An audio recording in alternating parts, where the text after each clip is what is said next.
Hi, everyone, and welcome to another episode of the Little Marketing Podcast. So today we have our first outside guest. We have John Corias from M.A.S Partners. John is one of the senior partners at M.A.S Partners.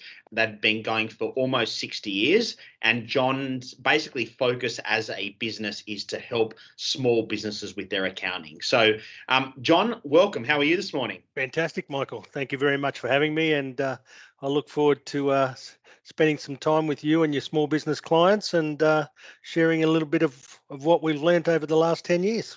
Yeah, for sure. So tell me, as a bit of an introduction to today's episode, tell the listeners a little bit about M.A.S Partners, how it started, because I know there's an interesting story historically on the business. So where that's come and what you guys do for small businesses in general.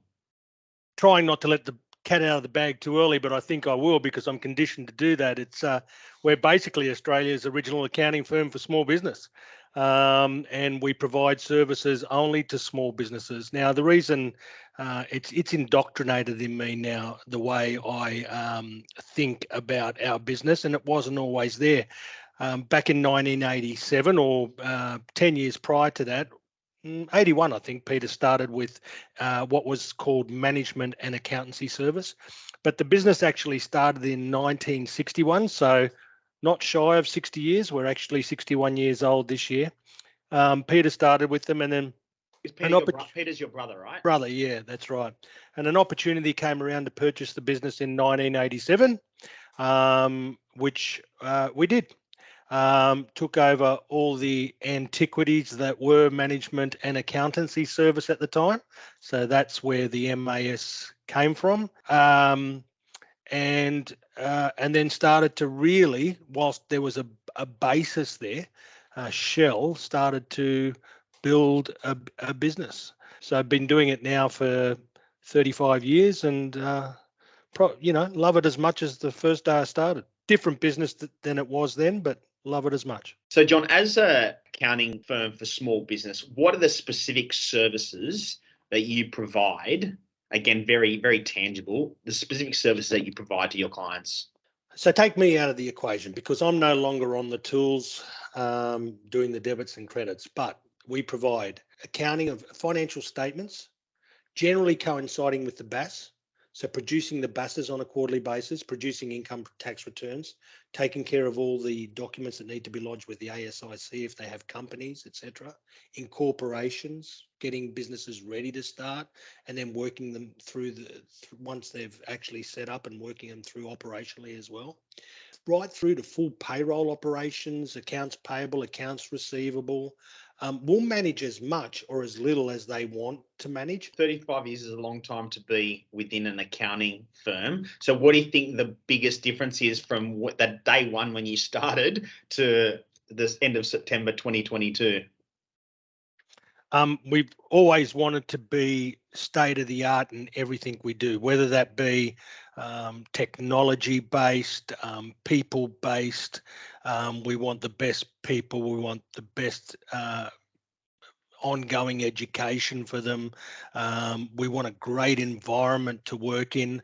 I mean, what's very important to understand is that as business owners, we probably spend more time with our teams than we do with our families.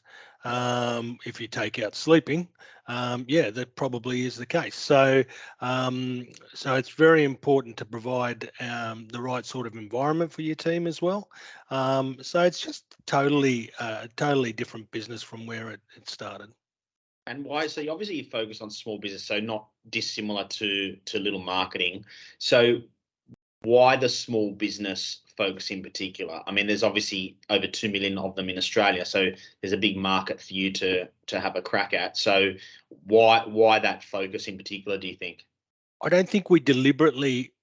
I don't think we knew what we did, Michael. I think we always worked with small business clients, but never really understood that we did that until we started looking within, and you guided us down that path and taught us a lot about ourselves, and then we found out that look, that's actually what we do.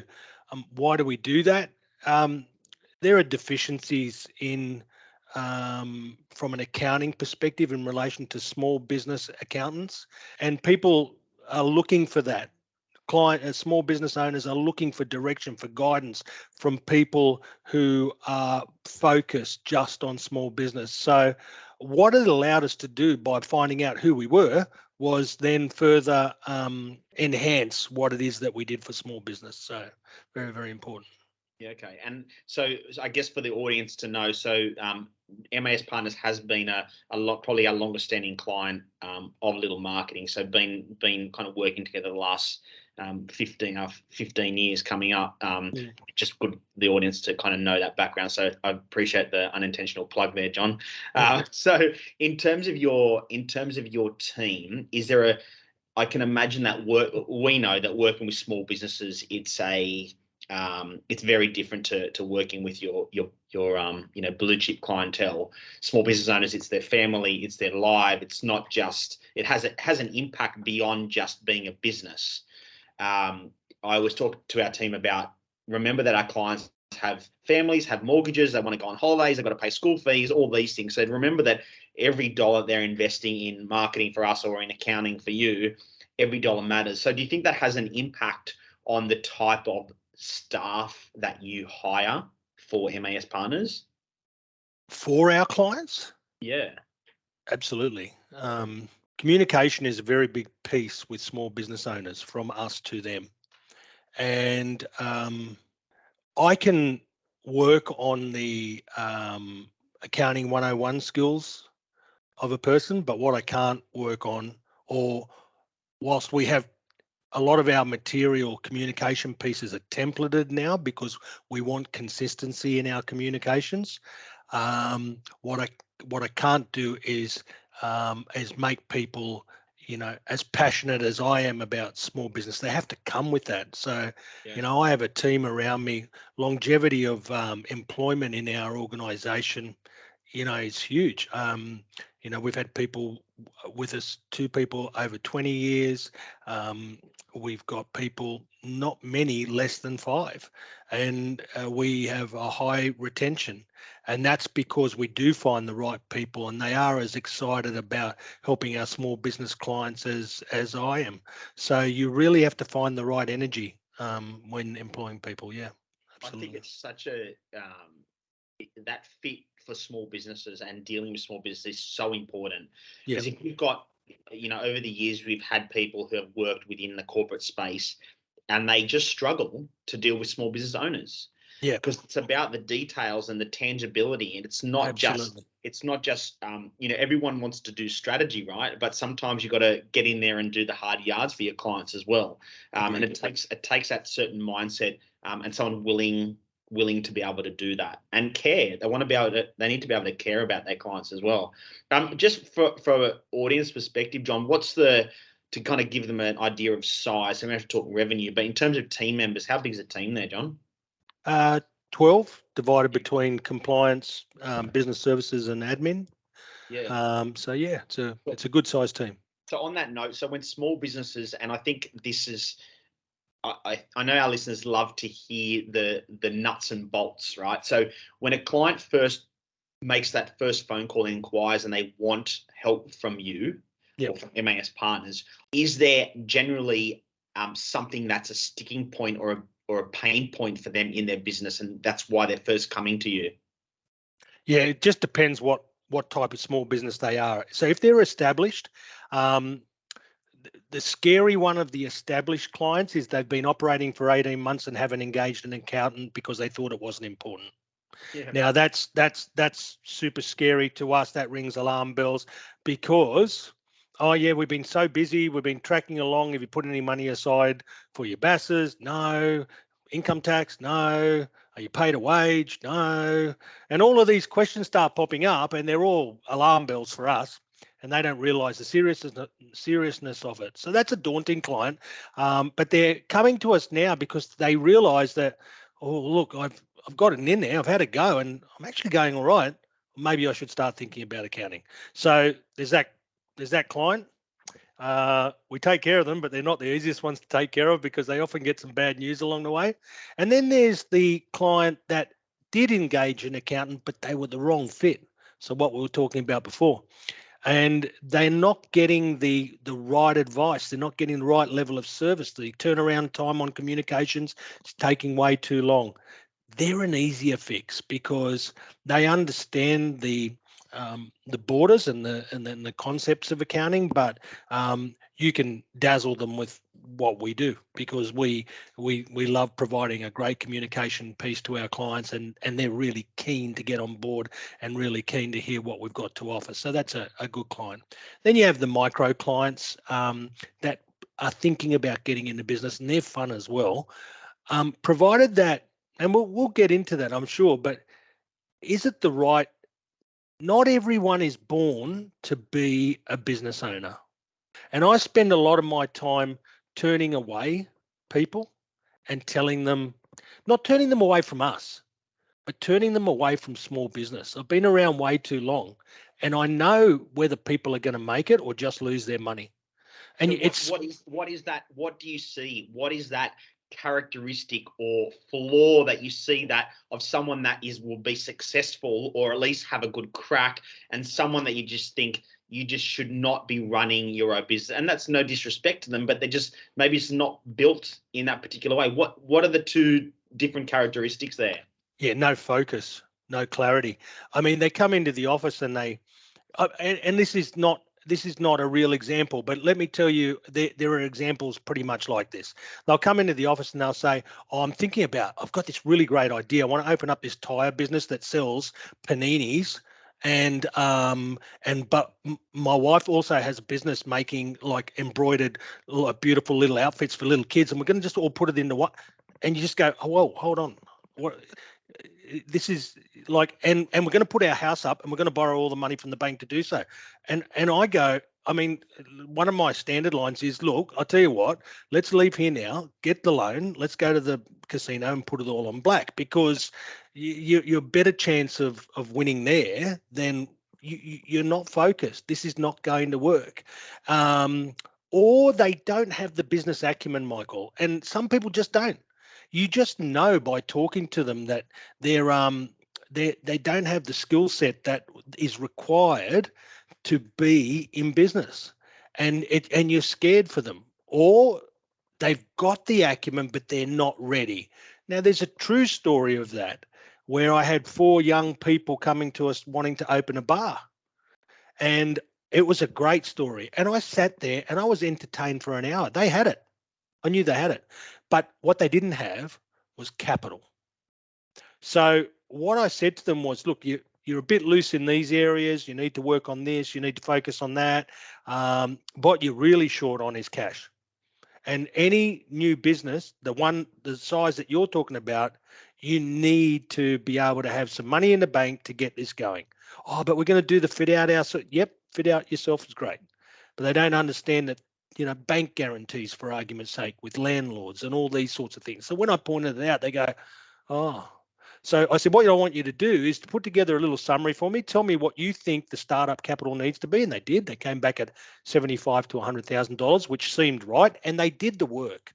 So they went away, did the work, came back. So there's more indication that they're really excited about getting into business. So this was just for clarity, this was a potential client that was coming to you and saying, "Here's what we want to do. We need your accounting help." So before you even, started with all the boring compliance and bookkeeping stuff, you gave them some advice. It sounds like it was free advice to say, "Hey, go away and do this, and then we can talk to see if I can help you." Yep, absolutely right. And it took them 3 years. Oh, wow. To build it, to get it right. It gave them the time they needed. They were working at the same time.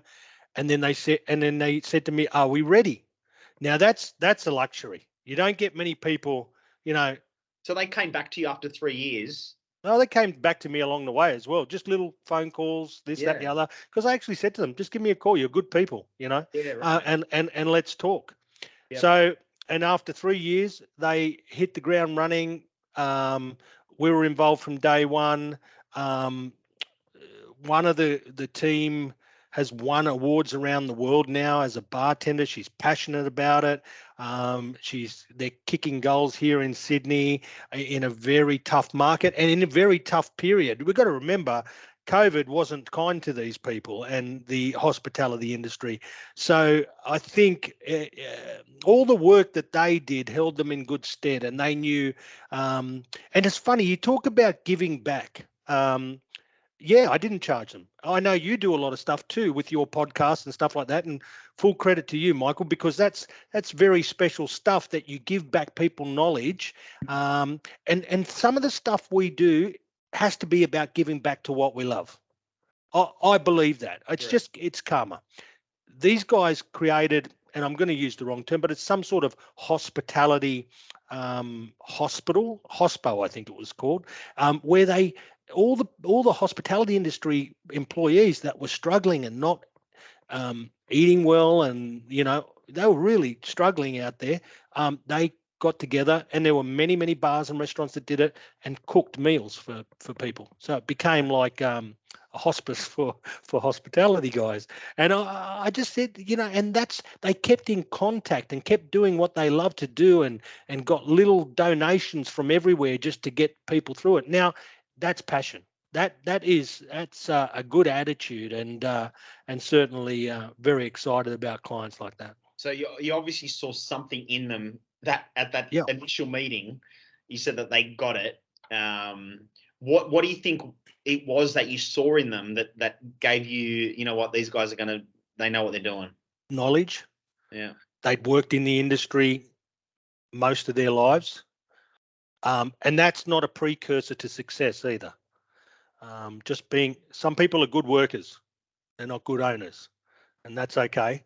But then the understanding of how the business would operate, and when people Michael, I make sure that every one of my new client businesses, new industries, I get involved hands-on. Now, that's not debits and credits, doing journals. That's actually going to the coffee roaster and understanding how they roast coffee and actually doing the process. That means going into a bar, got my RSA, worked behind the counter. And from there, the picture that sets up in my mind, I look at bottles, I look at pourings, I look at measurements, I look at staff, I see how they all work in synergy. Are they working in synergy? All these sorts of things. So I know a lot about not everything about a lot of industries, but I know a lot about a lot of industries because I choose to do so, because then it helps me. So people are quite appreciative of the fact that I know about the industry that they're working in. So when these people were coming back to me and having a very strong presence in hospitality, as we do at M.A.S Partners, I knew straight away that they knew a lot about the industry, that they were knowledgeable, that they were going to succeed, that they understood. Well, they came to see me before they went to, they didn't go 18 months down the track and then think of the accountant as the afterthought, and it should never be. So I just knew that people are ready, and then there's other people that they're just not ready. I had a client What do you think causes? Do you think we live in is it a society? Society created this, idea or this fake premise that running a business is easy. Like people see something on social media about, they think it's an overnight success, and it's just not. That's not the reality. Do you think that has exacerbated that issue? Yeah, and they're unrealistic. I mean, they don't. They think everybody thinks you can make money owning your own small business. It's the quickest way to lose a lot of money, and I've seen that happen. I had a client, another story, and I think the great thing about life is that it is made up of stories. But he came to me, wanted to open a business. I said, okay, what sort of business is it? It's a food takeaway. Okay, but the difference is we've got two lines of dumplings that he says, my goal is within 5 years, I want to be turning over $10 million. And I said, no, 100 million, sorry. I said, $100 million per annum? He said, yes, $100 million per annum. I said, with two lines? I said, yeah, with two lines. And you're going to do this out of a retail store? Yep, we're going to do it out of a retail store. Now, your listeners will hear that and say, that's never going to happen. If he came to me and said, just want to run a really successful business, I've got a couple of products, I want to do an online store, and see where that takes me and see if there's an appetite for those two products. And then maybe we could look at supermarkets down the track. It's a very different picture. He set the finish line up already. And in business, there is no finish line. The finish line for me will be when I retire, when a new partner is installed at M.A.S to take over. It's when I stop working. But in business, if you stop anywhere along the way, you'll be consumed by your competitors. You've always got to keep ahead of them. Do you think that so I hear we have a few clients that come along the way and they say they already have an exit strategy, or they know they may not have a strategy, but they know that they want to sell the business in 10 years, for example, which I admire. I think is a good goal. So do you get, because you mentioned about, not necessarily needing to have an exit path, an exit strategy, but do you get a lot of clients coming to you and saying, look, I know what my exit path is, I know what the end goal is in 10 years, and is that a good thing? I don't mind exit strategies. You need them.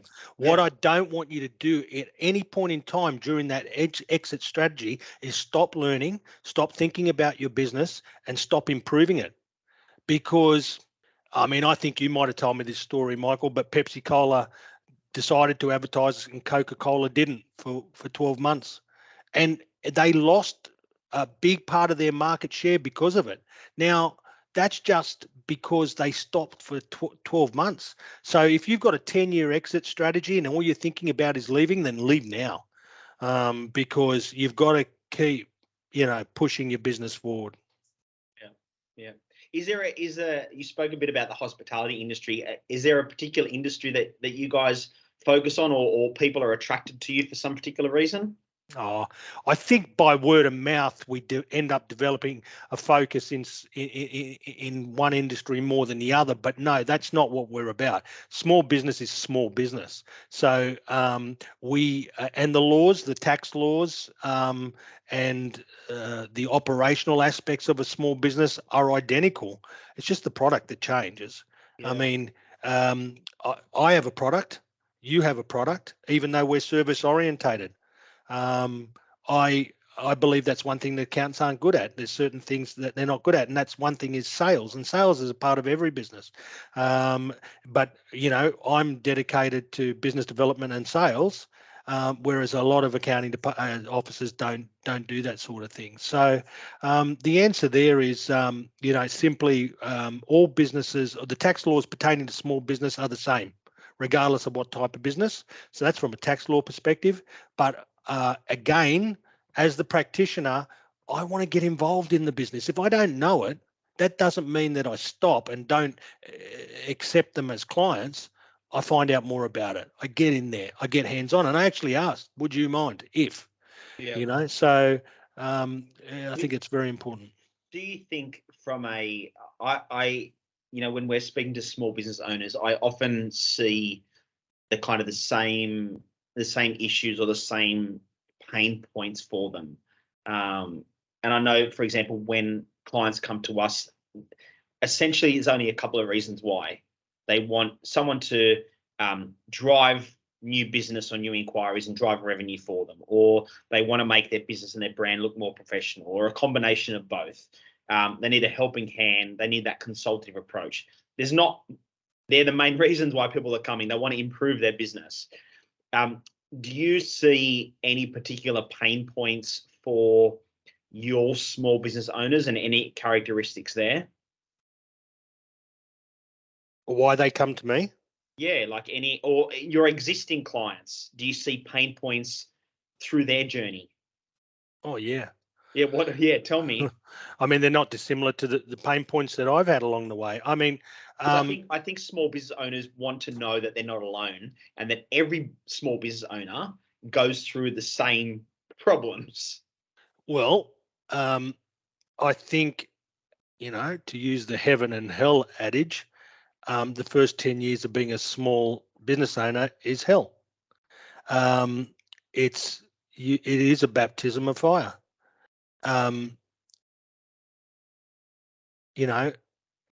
Funny thing is, people say to me, you're a very lucky man. And I said, yeah, the harder I work, the luckier I got. Um, and you know, they weren't around when I was doing 7 days a week, 12 to 14 hours a day. They weren't around when we were trying to build a file server. Now, people say these days, a file server, that's easy. Back then, it wasn't easy. Things like Novell, and you had to have a Novell engineer come in, and he didn't know what he was doing as much as we didn't know what What's we're a doing. Novell, John? Oh, you know, they're operating systems that worked on file servers back then. No, I mean, today to set up an environment, it's easy. Back then, I mean, the pains that we went through, and honestly, we're doing 7 days a week, 12 to 14 hours a day, trying to do tax returns. Remember, I said we're technology based. We wanted to be leading edge, and quite often being leading edge means that you're getting the stuff that's not tried and tested at that point in time, and you're taking risk. Small business owners take risks. Risks can result in disaster.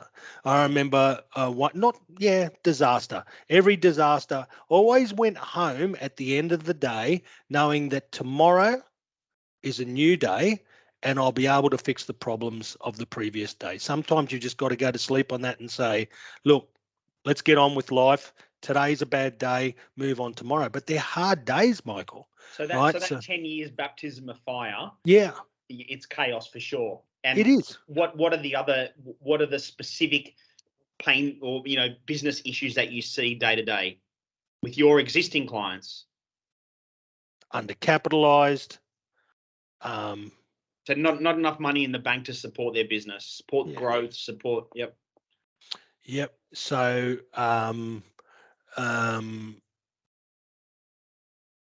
if you're employing people not empathetic enough, I mean, empathy is so important as a small business owner. Being firm and being decisive and making decisions, sometimes people don't want you to make.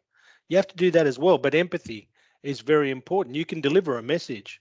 And most people that would start a small business won't necessarily have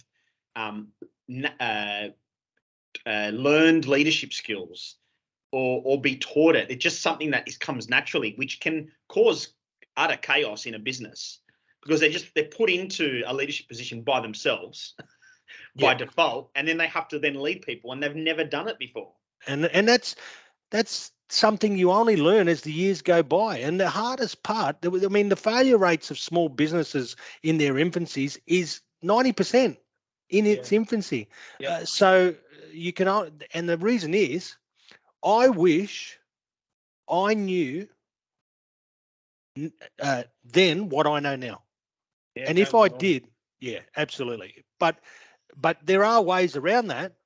And it's about surrounding yourself with the right people, surrounding yourself with the right information, getting people like us on board to help you support your business, and that's how you fast track that process. Yeah, so let's talk about, because it's been unintentionally a bit of doom and gloom, which we don't like. We're both very positive people. Absolutely. So tell us about those the tick boxes of success. It's not a one size fits all, but what are some of those kind of key things that people should be considering, even if they've been in business for 10 years already, or if they're starting their business tomorrow? What are some of the 3 or 4 key kind of elements that they need to always be thinking about and considering to give themselves the best chance of success? I think connecting with the right people. As in a good network, like accountant, lawyer, etc., etc. Is that what you mean? 100%. Mentors. Yeah. Yep.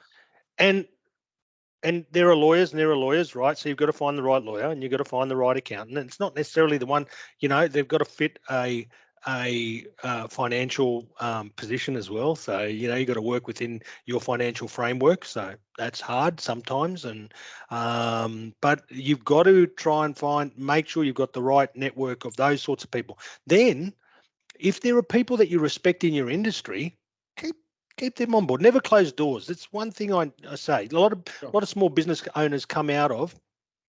I've got a great client of mine. And whilst we're small business owners, I broke the rule with this one because he came to me as a small business owner, but he worked for a very famous finance lender, let's call it, very famous man. And he said to him, and he was in a very, very highly paid position. And David, and I'm happy to use his first name, said, I'm going to go out to his boss. I'm going to go out and I'm going to run my own small business.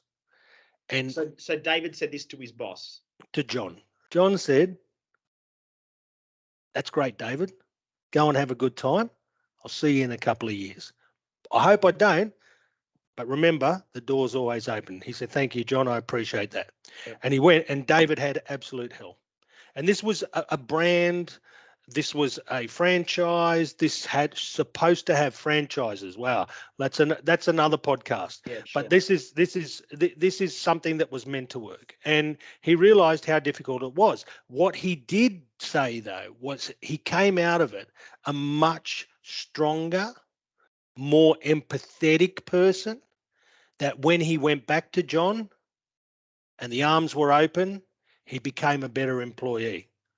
So there are lessons in life. Sometimes these things don't work out, and he wasn't undercapitalized, and he did drop a large chunk of change in the process. He lost a lot of money, but he always, I never heard David complain once. He said, oh, well, he said, I had a crack. I know what's involved. And now he has that empathy for small business owners and works much better when financing them and telling that, but he understands the story. So, yeah.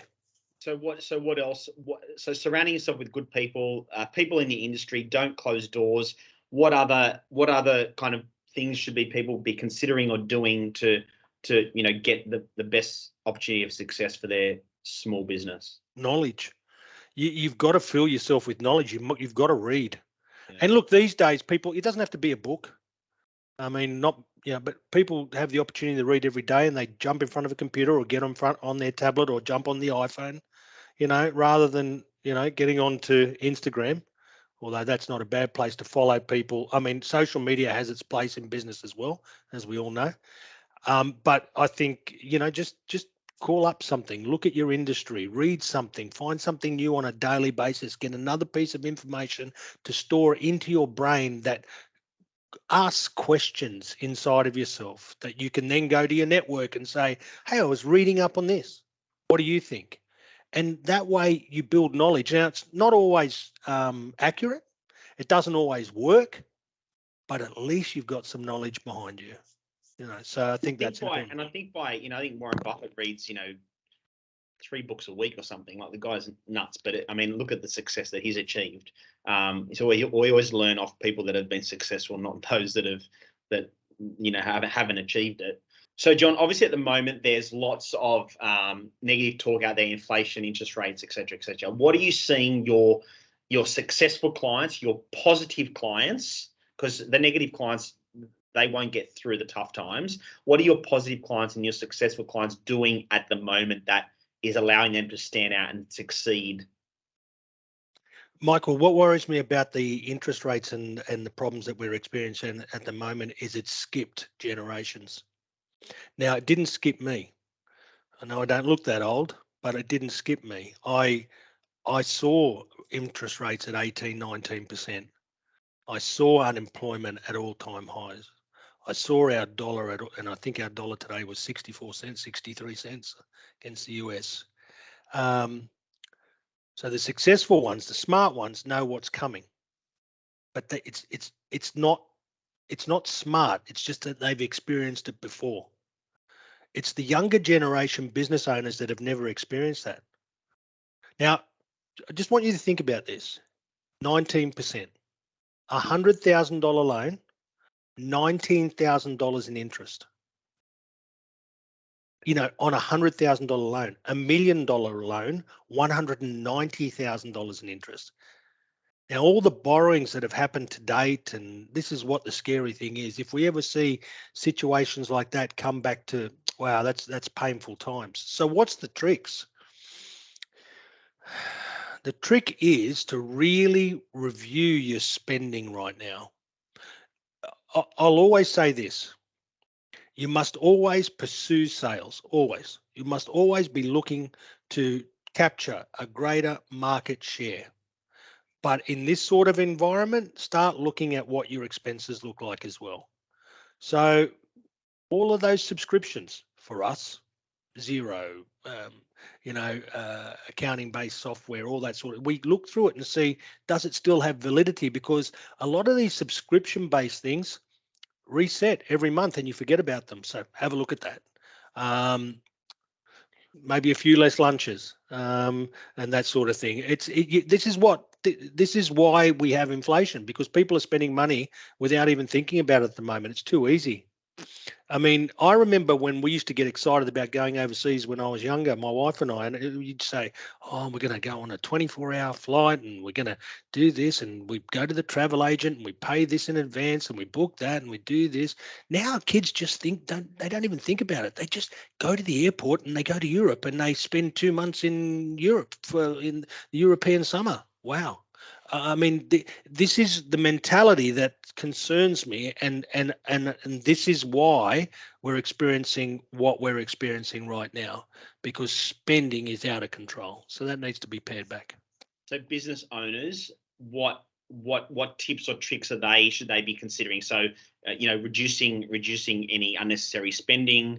What else should they be doing? What about productivity? Make sure make sure your staff are generating what they should be generating. We've always had KPIs relating to for our staff and relating to their earn based on what they cost the business. Everyone costs the business something. They occupy a space. When COVID probably helped a lot of businesses if they took advantage of that. I mean, we reduced from 400 square meters and went down to a shared office environment, down to 127 square meters, and allowed people to work from home. But that's dangerous if you don't have KPIs set for the staff. I mean, I don't mind when my staff work. We've got core hours, but I like flexibility. I've learned that allowing people to work from home is actually that's okay. It's safe, provided that you can monitor what people are doing. So tell me because I'm assuming in an accounting perspective, it's very, there's probably timesheets and those types of things. What about in a business where let's kind of go the run of the mill, cafe or restaurant? How are you, let's get, again, nuts and bolts. Our listeners love the nuts and bolts. So how do you measure that productivity staff in a restaurant? Like, how do you know how many staff, how do I find that balance between not having my customers wait too long versus getting them moving quickly, but maybe too many overheads that day? How do you find that balance? Is there a exact science? No, it's about watching and understanding what's going on and customer satisfaction. So you're now starting to poll your customers about the experience. And I think that's very important, but a good business owner should be able to see it. I think it's not the right place for businesses to be under management at the moment. So where people buy cafes as an investment opportunity, but not work in them. Well, people take advantage of that, Michael. You need to be there. So you're right. I'm timesheet orientated and I can check. It's not easy, but we check what people are doing and make sure that, things are happening. But in a cafe, you need to actually be there. You need to understand the business. So businesses under management probably aren't going to be as successful. What we've also got is a situation where wages are spiraling as well, because it's a supply and demand situation. I don't know where everybody is hiding at the moment, but there's certainly there's unemployment is going through the roof, but people are looking to employ people. So where are they all? Where are all these people? And then what they're saying is they're asking exorbitant prices for skill sets that aren't commensurate to what they're asking for. So you're damned if you do and damned if you don't as a business owner at the moment. So then you're employing people that probably aren't as skilled and more of them, but at a much higher price.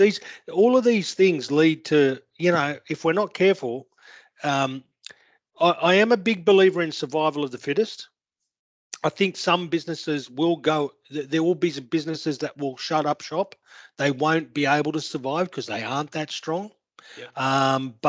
It's just a necessary evil. But you've really got to watch these things, Michael. You're right. Absolutely right. What about, let's talk marketing for just a minute or two. So, sure. As I said at the beginning, you're one of our longest standing clients. So maybe just give the listeners a bit of an insight into, obviously you your whole business is around small businesses Yeah. and targeting that audience. So Yeah. we talk a lot about in marketing around positioning your business and your brand in the minds of your customers and clients where you're limiting competition. So you're not trying to compete with H&R Block and these types of guys, right? So so you're really focused in that. So maybe without giving away all the secrets, what are some of the ways that you kind of drive some of that new client inquiry? What works for you guys? Just to give, I guess, again, the listeners an idea of what works in an accounting business. Look, social media is probably a big part of that, but I'm going to pair it right back there. It's not down to advertising. I mean, marketing is not advertising. Marketing is about, for me, it's about communications. It's about consistency in communication. So I'm prepared to share. I hope there's a dozen accountants that think they're accountants for small business listening to this, because I'm not fearful of what I share with them. We communicate with our clients in a consistent manner. We template a lot of our communications, but we allow people to put their personal feel on it, because I trust all my staff. As long as and you'll see a communication from us and it will be all tabulated and numbers will all be, justified properly in the email so that they're easy to read, because not everybody, and this is what we deal with, it has an accounting brain, but they need to understand things of an accounting nature. So I think it's extremely important that your communications, whatever they might be, are concise and consistent. When it came down to search engine optimization, we wanted to make sure that we were first and foremost in a natural environment, So not in a paid environment. Yeah, so let's explain that a little bit for those that don't know what that means. So search engine optimization means that if someone goes to Google and types in, a commercial electrician in Brookvale, that their website would come up within Google. So it wouldn't be a paid advert. At the top of Google, you see there's a word that says ads. So people pay to be up there. So that's AdWords. Search engine or optimization is all the listings that appear under those ads. The organic listings. Now, what's important to be able to achieve that is to have your focus and your positioning. Now, as Australia's accounting firm for original accounting firm for small business, it's easy because people type in accounting, small business, and we rate very highly. And then they see that the communication piece on our website, for argument's sake, matches what it is that we do. Don't get in there. Isn't it interesting that when you started that kind of core focus in terms of you were always doing it, but you never communicated it. But when you started communicating it 10, 15 years ago, there wasn't really a lot of people communicating that. And now, and I think with the introduction of platforms like Xero, who overtly say that they are accounting software for small business, all these other accounting firms have now gotten on that bandwagon and use that similar communication. Would you agree that Xero's had an impact in that? I agree. I think that we've had an impact on that. And yes, Xero has, from an accounting software perspective, and they've obviously had a far bigger reach than us. But I think in Australia, people started doing exactly that, searching, and some of those were accountants. And then people, look at that and say, wow, that's driven, that's focused. And I've had phone calls from people, do you mind, like accountants, practitioners, do you mind me talking to you about some things? And don't have a problem with doing that. There's no trade secrets, because you've got to be able to deliver at the end of the day. People aren't silly. They know if you are delivering or not. So you've got to be able to back up what it is that you purport to be able to do. Positioning is probably the most important thing, Michael, and remaining true to your positioning, like always using it, always consistent in it, consistent in your approach. Everything we do, electronic, our electronic footers, we don't let our staff control those anymore. That happened a long time ago. It's all, so if we email from our phones, wherever, the branding is consistent everywhere. And I quite often get big organizations, big four, big three, emails coming out of someone's phone, and doesn't have a footer on it. And I just think they're not even getting it right. So just have to be consistent in what you're doing. Let's talk. I know we're slowly running out of time. So tell me, goals. So I often see that, again, with small business owners, that business goals and personal goals are intertwined. Have to be. So tell me a bit about that and what you see and what some of those goals are, or how you manage those expectations. Well, I think if I work till 90, I'll achieve every one of those goals. Or Well, maybe goals not. goals for your clients, and that you see. I mean, everyone wants asset accumulation, wealth creation.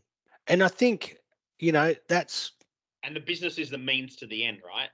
That's what they see it as. yeah, it is. As long as you're earning a dollar that's ahead of the rate of inflation. Now, there's a lot of negativity involved in this particular discussion. I don't mean it to sound that way, and I want people to walk out of here in a very positive light and not go, oh God, may as well never open a small business in my life. But the fact is that you need to keep ahead of the rate of inflation. You need passive income. Ultimately, your body will not withstand, your brain will not withstand working. Say it can withstand working right through to 85, 90. Do you want to? So you need to set a target. You need to say, at this stage, this is what I need to achieve. I want to, have my own home paid off. I would like some passive income called whatever floats your boat, shares, blue chip shares, rental properties, cryptocurrencies, although, God, that's another story. But you have your passive income set up to enable you to reach your personal goals.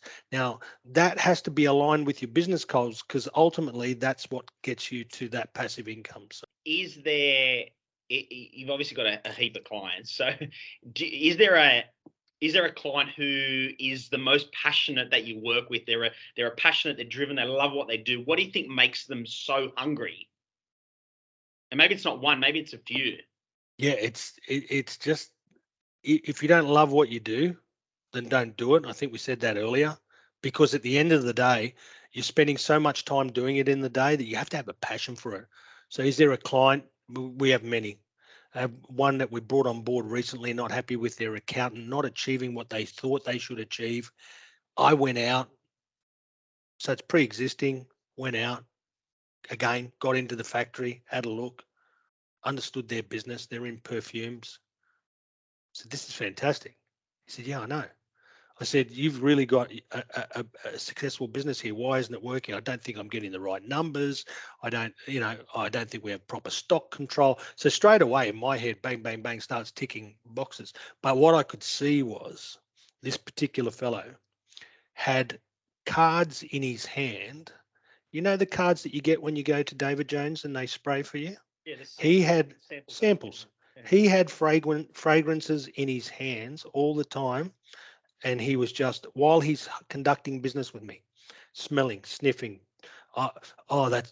He wouldn't say anything. You could just see his face change, and he was always smelling. I've got a headache already just thinking about it, right? But this guy lived it, breathed it, passionate about it. You could tell straight away. And it reflected in the product he made. What he didn't have was the infrastructure to drive that forward. And we help provide that. So again, tell me, without giving away any trade secrets, but what specifically did you do to help him? Stock control was a big one. Okay. So we automated stock control. Right. I mean, he was having a whole heap of issues. We had there's pressure points for any type of business. In his case, it was stock control. In his case, it was also not getting accounting information, reliable information in a timely fashion. So what does that mean? What does that mean specifically? For him, it was being able to have up-to-date accounts at least on a monthly basis. Okay. Right. For others, it's quarterly basis, ties in with the BAS. We had one company, civil construction. Yep. Massive business. It used to take them 7 days to do the payroll, to prepare the payroll. And then there was no accuracy in it. So for them and civil construction, that had challenges. So I've got to start thinking straight away. Sure, the old kiosks that you go in and sign out. Okay, but you can't have that in civil construction. They're in trucks. And we developed a whole system that was basically, we had iPads in every truck, GPS tracked. So when they stamped on and stamped off, you knew exactly where these people were at any point in time. You knew whether they were telling you the productivity, right? Again. So we now were able to verify their productivity. So they signed on, signed off. Each iPad was in a bulletproof case, basically, that, couldn't be run over by any of these trucks. It was military grade protection. And that was exciting because we turned 7-day turnaround of potentially inaccurate payroll into half a day. Now, for us, that's a win. For them, it was, because that person that was doing that work for 7 days was then freed up to do other things. So, and we knew that there was authenticity in the information that we're providing. Very important in small business. You need to be able to trust the numbers that you're reading. And I think it's funny you're telling the audience these stories. I think in businesses, before you start, you think accountants, there's this expectation around what accountants do or how they can help you. Like accountants are not financial planners. No. Financial planners are financial planners. That's right. Accountants are advisors. Yes, they do all your compliance and all your BAS and all of that stuff that can be confusing and overwhelming for small businesses. They do all your bookkeeping. They can do your payroll. They can do your accounts payable. They can, chase money for you, all those things. One of the problems with software like Xero is that people think they're accountants, and it's easy to do. It's not. Sure, I could punch a hole in my head, but I'm not great at brain surgery. The fact is that we go to people that are professionals in the areas because that's exactly what they are. So I get very scared when people say, I'll do the bookkeeping. And I say, okay, and ask a few questions based around that. But ultimately, I'm not interested in dealing with people like that because it sets you up for failure. Because of the inaccuracy of what they're providing you, for then you to give them a financial report, to give them some transparency of their business, but it's all wrong information that they've provided. Which we then have to spend the time changing it, and then they ask, why am I paying for this? Because it's all wrong. Should have just let us do it from the outset. Whether an expense is capitalized or put into the P&L, all of these sorts of things people aren't expected to know. We apply tax law in everything we do. That's the first thing. But then, what does that data represent? What's happening there? Are they profitable? What's their what's their position really at the end of the month? And a lot of people, another scary thing is a lot of people don't manage their cash very well. They're the ones that worry us the most, is the ones that come to us after maybe running their business for 18 months, never engaging an accountant. And then all of a sudden, they've spent all the cash that was meant to be for the tax office. So that's a major concern, that you don't have the right information or any information at all to ensure the successful running of your business. So, we provide every sort of service, Michael, pertaining to the financial side of it. But then, but the exciting stuff is the stuff that I do and the stuff that I'm training people at our office to do as well, where you get out there and get engaged with people's business and understand what's going on. John, as we're finishing up very soon, any high or any low moments in the business or in your career so far that you'd want to share?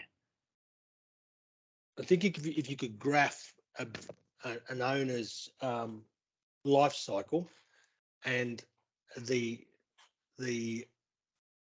periods in transitioning to where I'm at the moment, the lows, but essential lows, were right at the beginning when it was very, very painful. And then the fruits of your labor. I mean, a lot of that word's used, or that phrase is used quite a lot, but seeing what you've done and how it's evolved and what it represents today and what it means to the industry. A high for us, Michael, and we spoke about giving back. A high for us would be, unfortunately, in our industry, because it's so time sensitive and date sensitive and lodgement date sensitive. We had a lot of practitioners that were really struggling under the weight of all that, and it's not a good feeling. Imagine, productivity. You feel like you're running at 100%, but you're not getting on top of your lodgement program.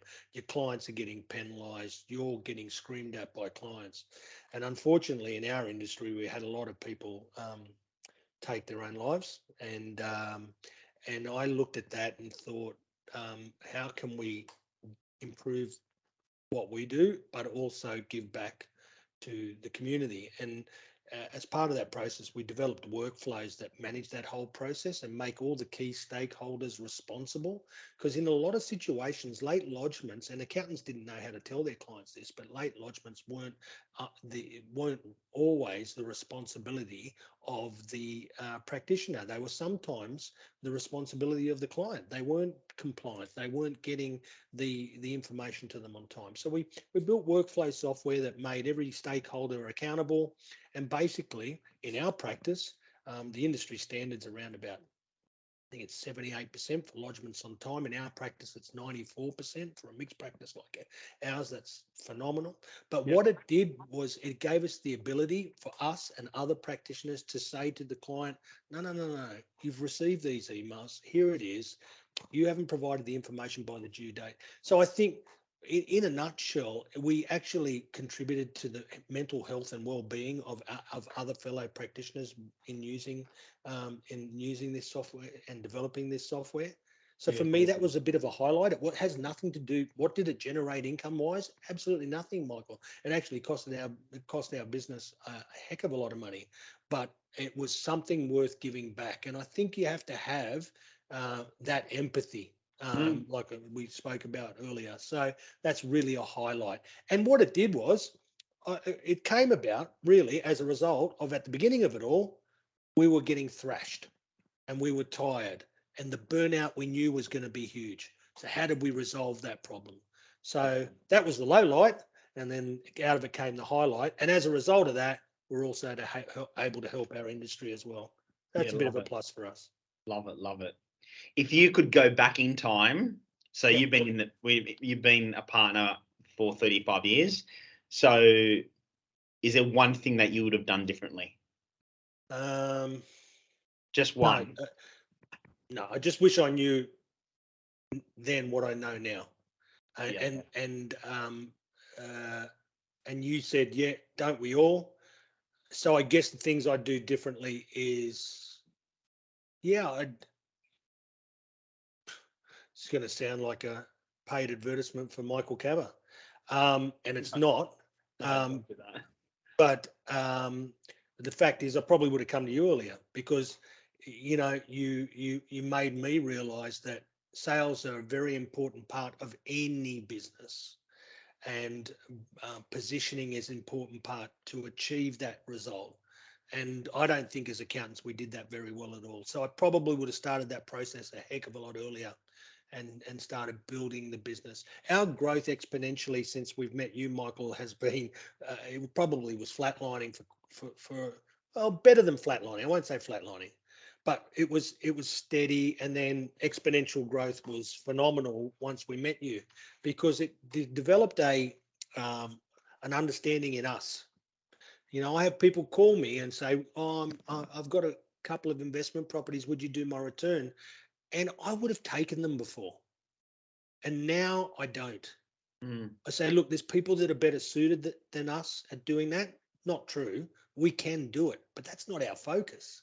And I want to remain focused to the people that we predominantly engage with, and that's small business or always engage with. So yeah, that's what I would have changed. Started your services earlier, but you weren't around then. So there you go. I was in You're nothing, just but you're thanks for the just a young second. Thanks tacker. for the second plug. Thank you. No problems. One piece of tangible advice outside of doing marketing. One piece of tangible advice for small business owners. Enjoy what you're doing. If you're not, get out. Love it. I was going to ask you any final words of wisdom, but I think that will cover that question as well. Yeah. I mean, that's exactly it. If you've got to love what we do. It's not easy. It's not an easy lifestyle, Michael. It's a tough lifestyle. People think that we're very lucky to own small businesses, but in actual fact, no, we're not. They come out of a dream. They come out of a passion, but they are a result of very, very hard work. And if you're not prepared to work hard, then just don't do it. That's my advice. And think long and hard about what it is that do you really want to do this? Yeah, cool. Well, there you go. David's a perfect example of that. He thought he wanted to do it, and thank God he had a fallback. But it's not something that you should take lightly, Michael. Awesome. John, if people want to get in contact with you, what's the best way? Is it social? Is it an email? What should they do? Yeah, you can just jump on an email.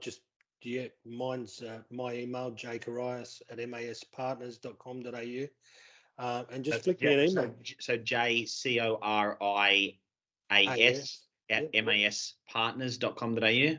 Yep, that's it. Just get an email out to me, and whatever it is that you've got that you'd like to talk about, and we'll see where we go from there. John Corias. But I will say one thing, make it small business related, because otherwise I'm probably not going to be able to help you. I love the focus. John, thank you so much. I no doubt that our listeners out there today would have loved to hear your story, your journey, pain points as small businesses, and learnt plenty. So thanks very much for your time. I know it's precious. Appreciate it. Thanks, Michael. Appreciate your time too. Take care. Cheers, mate. Just a reminder, to get even more out of today's episode, go to the show notes to find the link, or visit littlemarketing.com.au, where you can download a worksheet with the key points discussed in today's episode. This is so that you can make your own notes around some of the things discussed, get your marketing moving, and start implementing. Again, thanks for listening and have a great day.